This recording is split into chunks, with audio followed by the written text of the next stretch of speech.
Balikan na muli natin ang ulat ni Luisa Erispe hinggil sa pag-iimprenta ng mga balota para sa halalan 2025. Yes, Luisa.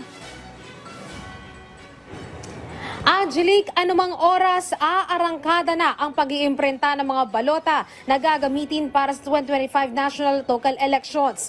Mismong ang Commission on Elections ang mangunguna sa pag-iimprenta ng balota na isinasagawa o isasagawa sa National Printing Office. Ayon kay COMELEC Chairman George Erwin Garcia, nasa 73 million ang kabuuang bilang ng iimprenta ng mga balota.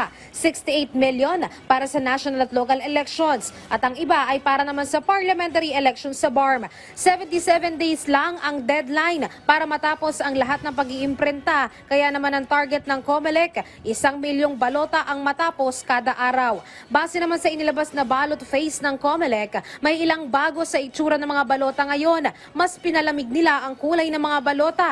Nasa bold o makapal na rin ang sulat ng mga pangalan ng mga kandidato at may security marks para hindi mapeke o magaya ito. Sa papel naman, mas manipis na ang gagamitin pero tiniyak ng COMELEC hindi ito madaling masira o mabutas.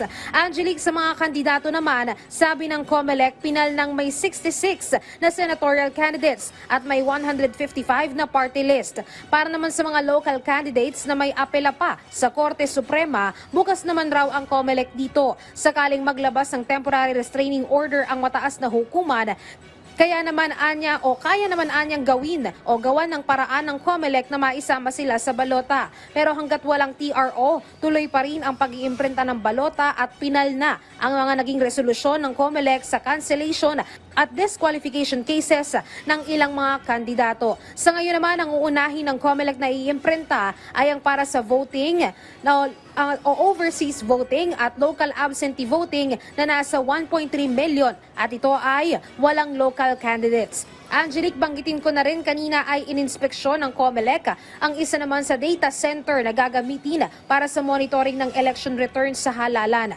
Kasama ito sa proseso para magkaroon ng international certification ang buong sistema na gagamitin sa eleksyon. At ngayon nga ay nandito na tayo sa National Printing Office, nag-aabang para sa pagsisimula ng pag-iimprenta ng mga balota na gagamitin sa eleksyon 2025. At yan na muna ang latest. Balik muna sa iyo, Angelique.